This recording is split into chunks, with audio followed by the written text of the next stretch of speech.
నిన్న జరిగిన భారీ ఎన్కౌంటర్లో హెట్మా చనిపోవడం చాలా బాధాకరమైన విషయం. అతను చర్చలకు పిలిపించి మోసం చేసి కుట్రతో చంపారు. ఎందుకు చంపారు, దేనికి చంపారు అంటే వీళ్ళ ప్రమోషన్ల కోసం, వీళ్ళ పేరు సంపాదించుకోవడం కోసం వీళ్ళు చంపారు. అది చేయడం పక్కా నేరం. ఎందుకంటే నక్సలైట్లను చాలామంది నిన్న మొన్న మహారాష్ట్రలో కానీ ఛత్తీస్గఢ్లో కానీ లొంగిపోయి జనజీవన స్రవంతిలో కలిశారు. అలాగే ఇతన్ని కూడా పిలిపించి జనజీవన స్రవంతిలో కలిస్తే ఎందుకు ఇంత మోసం చేశారు అర్థం కావడం లేదు. హెట్మా చనిపోవడం వల్ల తీవ్ర దిగ్భ్రాంతికి చెందడం జరిగింది ఆదివాసులంతా. ఎందుకంటే ఆదివాసులకైనా ఆది దేవుడు విప్లవ బాటలో పయనించి లంచగొండితనాన్ని నిర్మూలించాలని ఇంటర్ చదివి అతను విప్లవ బాటలో పయనించాడు.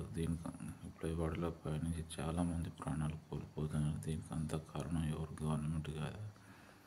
ఎందుకంటే వాళ్ళకు సరైన విద్యా అవకాశాలు లేక, సరైన సౌకర్యాలు లేక, పరిపాలన సరిగా లేక, ఆదివాసులను పట్టించుకోకపోవడం వల్ల వాళ్ళు మొత్తం విద్యా అవకాశాలు లేక, పెట్టుబడులు లేక వాళ్ళు ఇలా నక్సలిజం పాట వైపు పడుతున్నారు. ఇప్పటికైనా గవర్నమెంట్ వాళ్ళ వైపు వాళ్ళని గుర్తించి ఆదివాసులకు ఉపాధి అవకాశాలు కల్పించాలి, విద్యా సౌకర్యాలు కల్పించాలి, వైద్య సౌకర్యాలు కల్పించాలి. పక్కలో ఉన్న చైనాలో ఎందుకు నక్సలిజం ఉండదు, అలాగే సింగపూర్లో ఎందుకు ఉండదు, యూఎస్ఏలో ఎందుకు ఉండదు, యూకేలో ఎందుకు ఉండదు, మన ఇండియాలోనే నక్సలిజం ఎందుకుంటుంది? దీనికంత కారణం ఎవరు? దీనికంతటి వైఫల్యం ఎవరు? రాజకీయం భ్రష్టుపడిన రాజకీయం వల్ల ఇవాళ నక్సలిజం వైపు యువత పరిగెడుతున్నారు. ఎందుకంటే విద్యా అవకాశాలు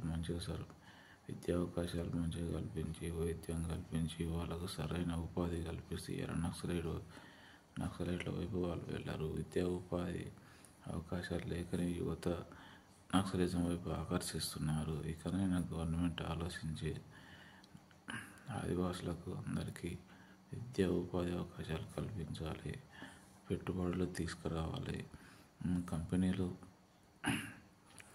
ఏర్పాటు చేయాలి. ఇవాళ తెలంగాణలో ఒక DCC కంపెనీ వస్తే దానికి కొండా సురేఖ గారు 100 కోట్లు డిమాండ్ చేసింది. లంచాలు తీసుకున్న లంచగొండితనం ఎక్కువైపోతుంది. ఇలా ఉండడం వల్ల ప్రైవేట్ కంపెనీ ఎలా వస్తాయి, ఉపాధి అవకాశాలు ఎలా దొరుకుతాయి? వీళ్ళు దొంగలుగా పంచుకున్నట్టు ఇలా తెలంగాణ ఒక్క పెట్టుబడి కూడా రావడం లేదు.